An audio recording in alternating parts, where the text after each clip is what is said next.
Queridos hermanos, Dios les bendiga. Un gusto poderles saludar una vez más aquí para conectarnos y para poder seguir llevando nuestro estudio, ¿verdad? Acostumbrado que tenemos los miércoles de Primera a los Corintios, y estamos llevando nuestro estudio, como ustedes bien saben, pues nuestro estudio es verso a verso y estamos precisamente ahora en el capítulo número 15. Bueno, vamos a iniciar diciendo que en nuestra sesión anterior habíamos hablado precisamente en los versos 29 al 31 de este capítulo 15, que Cristo era nuestro amparo. Ese fue el tema de nuestro estudio anterior. Y bueno, esta es una grande promesa de parte del Señor que nos da a todos aquellos que hemos llegado a sus pies, y aún los que no han llegado, que no lo conocen, pero que le pueden buscar de todo su corazón, arrepintiéndose de su pecado, para que ellos puedan sentirse confortados. Así que la promesa de Jesucristo, que es nuestro amparo, es a lo largo de todo el tiempo de nuestra vida, siempre y cuando nosotros podamos buscarle de todo nuestro corazón, ¿verdad? Ahora, también en los versos subsecuentes, o sea, de los versos 32 al 34, Pablo les va a hacer una pregunta directa a los mismos corintios, y esta pregunta va en base a lo que dice el mismo verso número 32, en donde menciona claramente que tendrá algún provecho, y el apóstol Pablo está preguntando, ¿tendrá algún provecho todo el esfuerzo y todo el tiempo de llevar una vida piadosa para la persona que ha buscado a Jesucristo de todo su corazón? Pablo en algún sentido está diciéndoles, realmente vale la pena en el tiempo llevar una vida de obediencia con Dios. Desde luego que sí, nuestra respuesta es totalmente contundente, ¿verdad? Y esta misma pregunta nosotros lo pudiéramos hacernos a nosotros mismos. Perdemos, porque él está diciendo aquí y le está preguntando si vale la pena el esfuerzo de estar delante del Señor y padecer por el nombre de Jesucristo. ¿Qué es lo que vamos a ganar? ¿Verdad? Y entonces el mismo Pablo esta pregunta la está haciendo a todas aquellas personas que son creyentes, y en este caso nos podemos hacer la misma pregunta a nosotros y pudiéramos decir, ¿perdemos nosotros el tiempo predicando a Jesucristo? Pues la respuesta es contundente y decir, no perdemos el tiempo. Por supuesto que no. Claro que no. ¿Por qué? Porque sencillamente, siendo creyentes, es una responsabilidad para nosotros llevar una vida piadosa, una vida responsable delante del Señor, mostrando verdaderamente el testimonio de quien habita en nuestro corazón, y sobre todo la misma responsabilidad de llevar el evangelio a todas las personas que podemos conocer, y aún aquellas personas que aún no conocemos, pero esta debe de ser una grande responsabilidad. ¿Cuál? El predicar a Jesucristo en todo tiempo. Así que yo creo que como creyentes que somos, deberíamos de ser más valientes en predicar el evangelio, sabiendo que este esfuerzo que hacemos verdaderamente vale la pena, porque algún día el Señor regresará por nosotros. Ahora, vamos a iniciar también diciendo que Pablo pasó 3 años en Éfeso durante su tercer viaje misionero, y el único registro que tenemos de este periodo de tiempo del apóstol Pablo, lo registra Lucas precisamente en el libro de los Hechos, y donde nos informa en el capítulo 19, todo el capítulo 19 y inicio del 20, Pablo va a exponer muchos de los peligros que él tuvo, y que cualquiera que hayan sido estos peligros, pues el apóstol relata cómo fue que Dios mismo lo levantó, ¿sí? Como si lo hubiera levantado de los mismos muertos. Esto mismo lo dice en la primera epístola, aquí mismo, en la segunda epístola de los Corintios, en el capítulo 1, versos del 8 al 10. Y dice así el apóstol Pablo: porque, hermanos, no queremos que ignoréis acerca de vuestra tribulación que nos sobrevino en Asia, pues fuimos abrumados sobremanera más allá de nuestras fuerzas, de tal modo que aún perdimos la esperanza de conservar la vida. Pero tuvimos en nosotros mismos sentencia de muerte, para que no confiásemos en nosotros mismos, sino en Dios que resucita a los muertos, el cual nos libró y nos libra, y en quien esperamos que aún nos librará de tan grande muerte. Pablo aquí está hablando de algo muy importante. Habían habido peligros, y creo que todas las personas que predican a Jesucristo van a peligrar en su momento, ¿verdad? De su integridad física, de vituperios, de groserías, de palabras altisonantes, de cualquier cosa pudiera ser objeto. Por ello es que claramente aquí nuestro primer punto a desarrollar es que cuando nosotros predicamos a Jesucristo no hay pérdida y sí mucho provecho.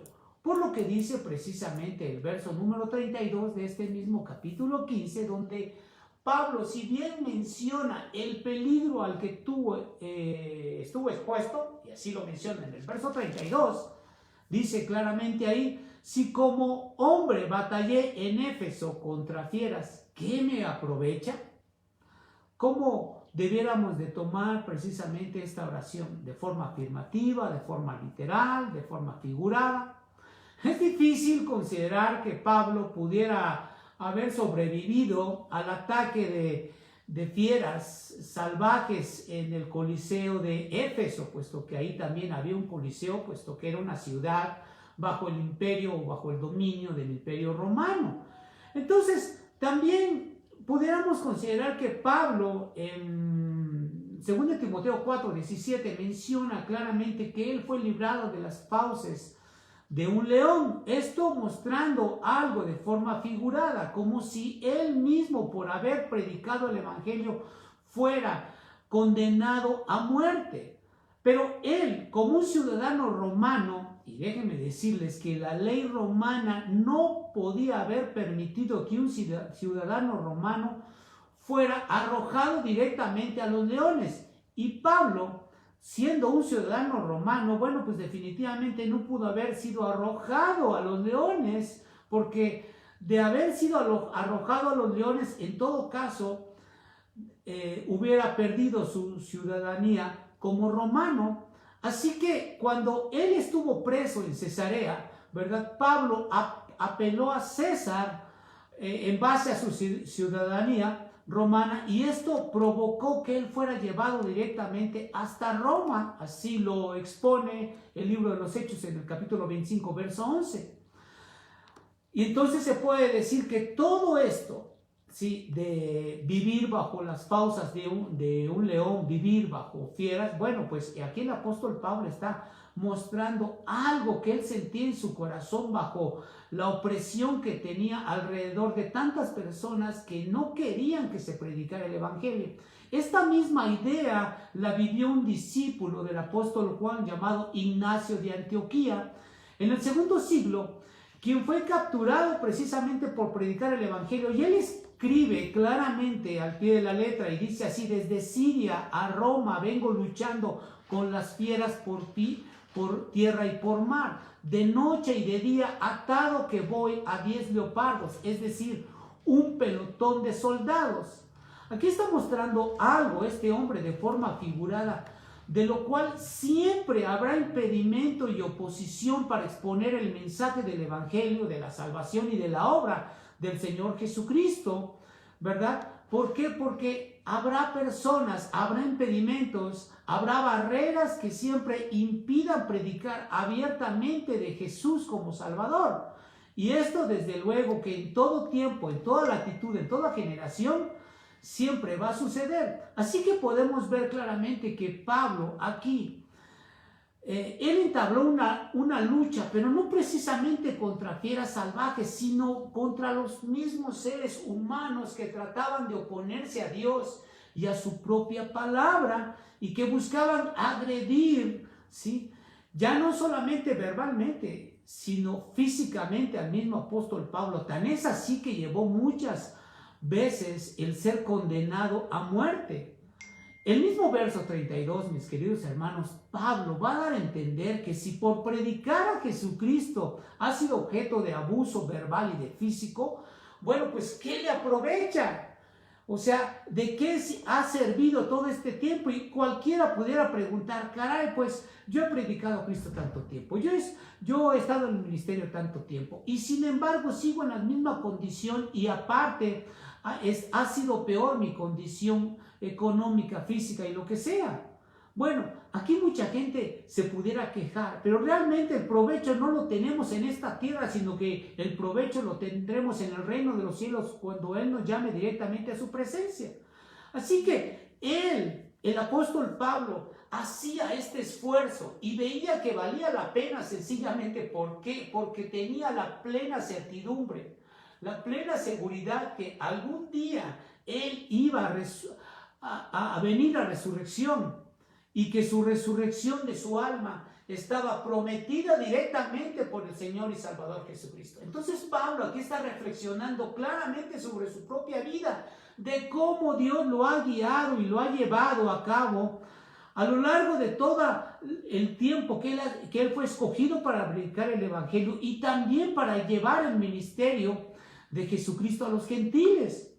Y entonces pudiéramos considerar que esta misma reflexión la podemos llevar nosotros mismos en todo tiempo. Porque cuando hay más tiempo de angustia, cuando hay tiempos de desánimo, cuando estás a punto de tirar la toalla, cuando ya estás cansado de todas las circunstancias porque no han cambiado para ti, es el momento de recordar claramente que Dios nos ha protegido, te ha cuidado, te ha procurado, te ha permitido levantarte, ¿sí?, en medio de alguna enfermedad, te ha permitido levantarte y de seguir adelante, de estar vivo aún a costa de nuestras propias y equivocadas decisiones que hemos tenido a lo largo de nuestra vida, y que sin embargo Dios, todo lo que hagamos lo encausa para bien y para beneficio nuestro. Porque esa es su bendición, porque esa es su promesa, porque Él ha sido nuestro refugio. Así que pudiéramos considerar que hasta el día de hoy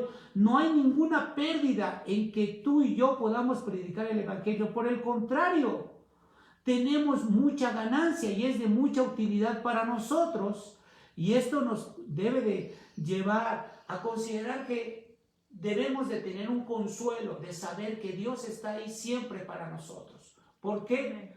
Por lo que dice también, y esto nos lleva al mismo segundo punto, no hay pérdida porque resucitaremos. Esto es una grande bendición para todo el pueblo de Dios, para todos los escogidos, para todos los cristianos, para todos los creyentes. Dice el verso 32 en su segunda parte: si los muertos no resucitan, comamos y bebamos porque mañana moriremos.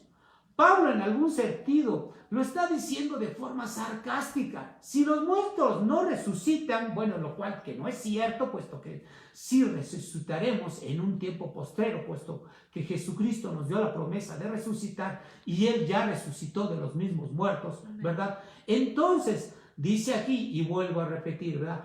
Pablo está diciendo sarcásticamente, si los muertos no resucitan, bueno, pues entonces, despreocupadamente dale rienda suelta a todos tus instintos y deseos inmorales. ¿Pero por qué está diciendo Pablo todo esto? Porque algunos estaban cayendo en este desorden y acababan mal y esclavizados al pecado, cuando en su momento, pues todo el mundo hace caso omiso de lo que Dios dice y echa rienda suelta a todos sus instintos pecaminosos. Y entonces Pablo está pensando aquí claramente en la actitud que tuvo el pueblo de Jerusalén cuando ellos se enteraron de que había una fuerza opresora en contra de ellos mismos. Y esto lo podemos ver claramente en el libro de Isaías capítulo 22, en donde claramente ellos pensaban que existía una fuerza enemiga y que Dios no iba a hacer algo por ellos. Y entonces, en lugar de ponerse a orar, en lugar de buscar la fortaleza en el Señor, se rebelaron contra Dios y sacrificaron ganado, se pusieron a comer carne, se pusieron a beber vino, se pusieron a hacer cualquier cosa. Y esto es el mismo esquema que muchas personas caen en el error cuando se dan cuenta o creen que Dios no está haciendo algo por ellos. Se abandonan a su desdicha, se abandonan a su descontrol y sencillamente dan rienda suelta a su pecado, a los vicios que en una vez o que en alguna ocasión fueron librados y que fueron y que Cristo les quitó la esclavitud de ese pecado y les quitó las cadenas, pero ahora resulta que regresan a tener el mismo pecado sencillamente porque creen que Dios ya no va a hacer algo por ellos. Y entonces sí podemos decir que en lugar de humillarse y lamentarse por sus pecados y buscar verdaderamente el propósito que tiene Dios para sus vidas, no, al contrario de eso, buscaron alejarse de Dios. Y a propósito, ¿para qué? Para no saber nada del mismo Dios. Y esto es lo que estaba haciendo muchas personas en el caso de los corintios. Entonces Pablo está describiendo la mentalidad de mucha gente que ha decidido no creer en la persona de Jesús y mucho menos en la resurrección. Y esto podríamos decir que es triste porque hay gente que ha elegido vivir alejada de Dios, llevando una vida desordenada, orgullosa, llena de dolor, de amargura en su corazón, sin esperanza, desdichada completamente.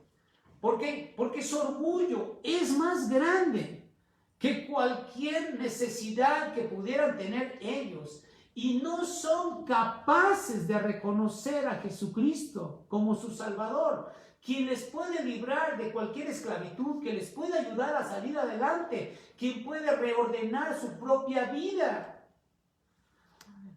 Pero sin embargo lo rechazan abiertamente, sin pensar las consecuencias de su propio pecado, de su actitud y de su propia desobediencia a Dios. Esto es grave para muchas personas. En medio de toda pandemia, en medio de cualquier enfermedad, de cualquier tragedia, debemos de considerar que está Dios ahí y que buscarle nos va a traer un consuelo tremendo, nos va a traer una fortaleza a nuestras vidas, nos va a ayudar a levantarnos en medio de la desdicha, del descontrol, porque muchas personas hasta pierden la cabeza, hasta se quieren quitar la vida. Se alejan a veces hasta de su familia y solamente buscan en los vicios fugarse de su propia realidad. Pero viniendo a Cristo, Él nos da ese consuelo y la fe suficiente para poder salir adelante. Así que podemos ver claramente que Dios nos ayuda a no tener pérdida. Por el contrario, nos va a ayudar siempre a salir adelante. Nuestro tercer punto, mis queridos hermanos, es que no hay pérdida. ¿Por qué? Porque no erraremos. En ningún momento cuando venimos a los pies de Cristo vamos a errar. Dice el verso número 33, no erréis. Las malas conversaciones corrompen las buenas costumbres. Pablo está argumentando algo importante. Pareciera como que los corintios son llevados por las conversaciones de unos segundas y terceras personas que están ahí diciéndoles que no crean en Jesucristo, y ellos se dejan llevar más por lo que les dicen que por lo que ven por sus propios ojos y la manifestación de la bendición de aquellos creyentes que han verdaderamente venido a los pies de mi Señor y Salvador Jesucristo y que han podido salir adelante, ¿verdad? Y esta es la segunda vez que Pablo les está advirtiendo a los corintios que no se dejen engañar por los miembros de su comunidad, por los miembros de su propia sociedad, como lo dice claramente en el capítulo 6 de 1 de los Corintios, ahí en el verso número 9, y dice así, ¿no sabéis que los injustos no heredarán el reino de Dios? No erréis, ni los fornicarios, ni los idólatras, ni los adúlteros, ni los afeminados, ni los que se echan con varones, ni los ladrones, ni los avaros, ni los borrachos, ni los maldicientes, ni los estafadores heredarán el reino de Dios. Aquí el apóstol Pablo está sacando todo un catálogo de personalidades, los cuales dentro de una comunidad siempre existen este tipo de personas y son los que a veces mal aconsejan a las personas que están ávidas de buscar a Dios de todo su corazón. Y estas personas, los corintios, ya habían estado empezando a entrar al redil, pero con los comentarios que tenían alrededor, sencillamente ellos desbordaban la incredulidad y se provocaban en ellos mismos en ser incrédulos. Entonces Pablo lo que está haciendo aquí, que les está reprendiendo y les está diciendo, no adopten el estilo de vida de la gente inmoral. Por el contrario, adopten la vida de la gente que es moralmente piadosa delante del Señor. Y todas esas conversaciones van a corromper las buenas costumbres que tienen ustedes delante del Señor. Así que Él les está diciendo claramente, todas estas personas que están aquí en el verso 9 y 10, sencillamente no van a heredar el reino de los cielos. ¿Por qué? Porque no se han arrepentido de su pecado. Y si lo hicieran, Dios tendría misericordia, ¿verdad?, para poderlos llevar a los pies de mi Señor Jesucristo y salvarlos. Ahora, aquí les está advirtiendo que no acepten una doctrina también desviada que niega la resurrección. ¿Por qué? Porque Pablo está consciente de lo fácil que es para mucha gente aceptar principios y estilos de vida pervertidos como normas de vida diaria que cualquier persona tiene, ¿verdad? Es muy fácil de hacer las cosas desobedeciendo, pero es muy difícil obedecer y entrar dentro de un margen de disciplina. Para todas las personas es así. Y entonces Pablo le está diciendo que tienen que reflexionar porque esto no es un juego. ¿Por qué? Porque tanta gente que se descarría, tanta gente que se sale de sus propias creencias, tanta gente que tiene conductas erróneas y se deja llevar por los malos comentarios y sobre todo por doctrinas heréticas que tuercen precisamente la condición salvadora de la persona de Jesucristo. Entonces esta es la razón por la cual el mismo apóstol Pablo cita aquí un proverbio, ¿sí? Un proverbio de la obra Theis, ¿verdad?, del poeta griego Menandro. Y dice aquí, las malas conversaciones corrompen las buenas costumbres. Bueno, este es un proverbio que se conocía en el mundo antiguo, en todas las poblaciones griegas, ¿verdad?, y en otros lugares. Y este proverbio en algún sentido muestra claramente cómo es que sin darte cuenta, de forma sutil, progresiva, nosotros podemos caer en estar escuchando una forma de hablar y nosotros poco a poco nos introducimos en las mismas palabras y empezamos a hablar igual que otras personas. Este es como el dicho muy nuestro, ¿no?, que decimos que el que aullar con lobos aprende, aullar se enseña. Entonces vemos claramente cómo es que esto hace reaccionar.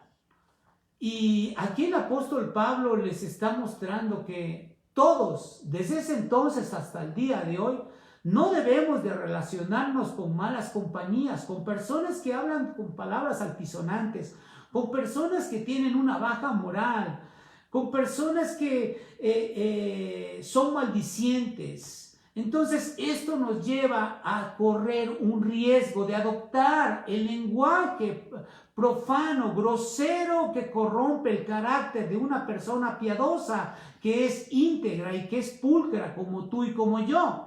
Y en todo caso, bueno, nos tenemos que alejar de este tipo de conversaciones, este tipo de personas que solamente nos contaminan y que no van a traer ningún beneficio a nuestra vida. Por ello es que debemos de considerar que nuestra plática, nuestras conversaciones con todas las personas revelan mucho de quiénes somos nosotros en nuestro ser, en nuestro interior, ya sea que mostremos algo que verdaderamente dañe a nuestra propia integridad o que eleve nuestra alta reputación que pudiéramos tener nosotros. En pocas palabras, podríamos decir que nuestras palabras muestran mucho de nuestra personalidad, de nuestra moral, de ser piadosos, pero por sobre todo en quién hemos creído, ¿verdad? Pero aquí podemos hacer una pregunta más. ¿Por qué Pablo cita este proverbio en su carta sobre todo hablando de los méritos de la resurrección de mi Señor y Salvador Jesucristo? Bueno, es posible que muchos de los corintios que estaban hablando precisamente de la doctrina de la resurrección, bueno, se burlaron precisamente de ella. ¿Por qué? Por lo que dice precisamente en la segunda epístola del apóstol Pedro, en el capítulo número 3, segunda de Pedro, capítulo 3, verso y 4. Y dice así: sabiendo primero esto, que en los postreros días vendrán burladores, andando según sus propias concupiscencias, y diciendo: ¿dónde está la promesa de su advenimiento? Hablando de mi Señor y Salvador Jesucristo. Porque desde el día en que los padres durmieron, todas las cosas permanecen así como desde el principio de la creación. O sea, ellos están diciendo, si no ha habido ningún cambio, por favor. O sea, ¿de dónde sacan que vino la resurrección? Cuando ellos mismos pudieran haber tenido las pruebas palpables, pero en su incredulidad, por no querer conocer a Jesucristo, por la fe y arrepentirse de su pecado, pues nunca pudieron conocer verdaderamente al Salvador. Entonces, esta influencia que estaban llevando estos hombres sería mortal prácticamente a la iglesia de mi Señor y Salvador Jesucristo, y sobre todo a la iglesia de Corinto, que estaban dejándose llevar por estos malos comentarios que estaban llevando. Entonces Pablo aquí está considerando claramente a este grupo que estaba repudiando prácticamente la enseñanza de que los muertos iban a resucitar, ¿verdad? Y estos mismos, bueno, eran unos ciegos espirituales no convertidos, que solamente ellos consideraban que para ellos única y exclusivamente existía la existencia física, y ahí acababa todo. No había más allá en qué pensar, ¿verdad? Entonces su perspectiva era bastante corta, y estaban haciendo tropezar a muchas personas que eran creyentes. A muchas personas que eran crédulas estaban provocando ser incrédulas, y estaba influenciando con el resto de los creyentes de Corinto. Entonces, aquí podemos ver claramente que cuando nosotros podemos escuchar de alguien que dice que no hay resurrección, bueno, esto lo debe de comprobar directamente con la Biblia, ¿verdad? Porque aquí claramente hay evidencia contundente de que Jesús vino a resurrección, y su promesa es que también nos traerá a resurrección a nosotros cuando venga, o cuando nosotros seamos llevados directamente o llamados a su presencia después de morir, ¿verdad? Y esto nos lleva a nuestro cuarto y último punto, mis queridos hermanos. No hay pérdida porque conocemos a Dios. Dice el verso 34, velad debidamente y no pequéis, porque algunos no conocen a Dios, para vergüenza vuestra lo digo. Pablo se está dirigiendo claramente a los miembros de la iglesia de Corinto para prevenirles que están rodeados prácticamente de peligros espirituales constantemente, y la advertencia es como decir: recapaciten de inmediato. ¿Por qué? Porque están siendo deslumbrados y no están siendo sobrios con comentarios de personas que no están debidamente certificadas, y que tampoco son personas creyentes, son solamente burladores que los vienen a confundir y quieren que sean condenados. En algún sentido, estos son agentes de Satanás que solamente les van a traer confusión a su corazón. Así que esta advertencia les está diciendo claramente el apóstol Pablo a aquellos corintios que no eran capaces de pensar con claridad acerca de los asuntos que tenían que ver con la vida y la muerte. Por ello es que Pablo les dice: despierten de una vez por todas de su letargo espiritual y piensen con claridad acerca de la resurrección, ya que algún día vendrá mi Señor y Salvador Jesucristo por vosotros. Por ello, de forma contundente les dice en el mismo verso 34, no pequéis. Pablo categóricamente les dice: paren de pecar, por favor. Pero, ¿qué es lo que estaban haciendo estos hombres para que el apóstol Pablo los exhortara así de forma severa? Bueno, ellos tenían que restaurar su relación con mi Señor Jesucristo en cuanto a la doctrina de la resurrección, porque ellos creían en Jesús, pero no creían en la resurrección. Entonces, la resurrección es básica para la doctrina cristiana.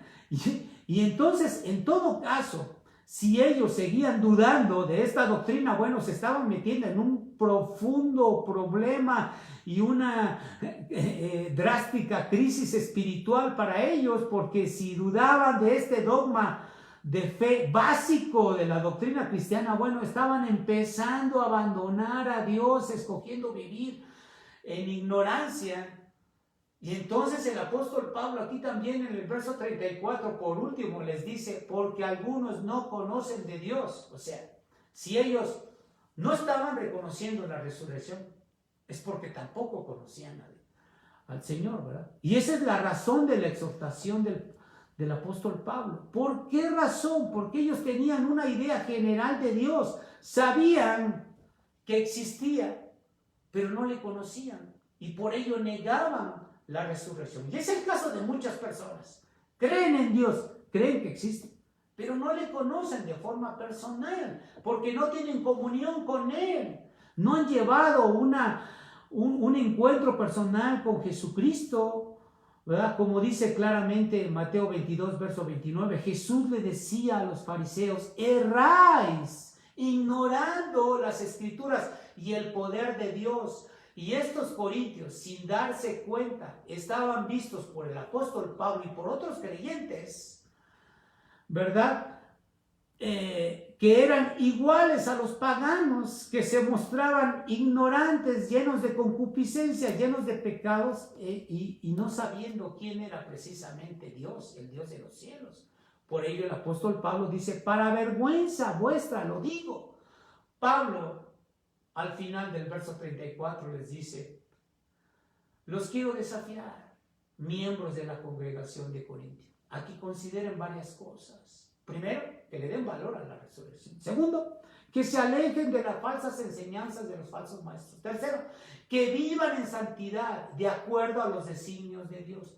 Cuarto, que si bien han ignorado la doctrina cristiana, ahora vengan al conocimiento de Dios a través de su palabra. Y quinto, que su fe sea centrada en la persona de mi Señor y Salvador Jesucristo. Así que como miembros de la iglesia de Corinto, como miembros de una iglesia local, el día de hoy, bueno, pues sería una vergüenza para cualquiera no tener una comprensión correcta de la resurrección de mi Señor y Salvador Jesucristo e ignorar completamente su palabra o por lo menos los puntos básicos, ¿verdad?, de las doctrinas de la gracia. ¿Por qué razón? Porque en lugar de solamente ser miembros y seguidores de Jesucristo, ahora debieran de ser ya líderes en este tiempo de su iglesia local. En el caso de los corintios y de muchas personas que asisten a una iglesia local. Quiero decirte, debes de considerar estos puntos del 32 al 34. Verdaderamente no perdemos el tiempo en predicar a Jesucristo. Al contrario, ganamos mucho. No porque tengamos que hacer obras, sino porque verdaderamente mostramos quién habita en nuestro corazón, y ese es nuestro Señor y Salvador Jesucristo. Oremos al Señor. Padre, queremos agradecerte, Señor, por el tiempo que tú nos otorgas de poder escudriñar tu palabra. Ayúdanos a ser precisos en cuanto a lo que podamos entender de ti, y rogamos, Padre, que tú nos ayudes a poder llevar nuestra vida piadosa delante de ti, a que tengamos el conocimiento de tu palabra, que no seamos confundidos, Señor Dios, que te podamos conocer y que no seamos avergonzados algún día de que alguien nos diga que no conocemos de ti. Por el contrario, queremos venir al conocimiento y buscarte de todo nuestro corazón. En el nombre de Jesús te lo rogamos y te lo pedimos. Amén. Dios les bendiga, mis queridos y amados hermanos, Iglesia Jehuel.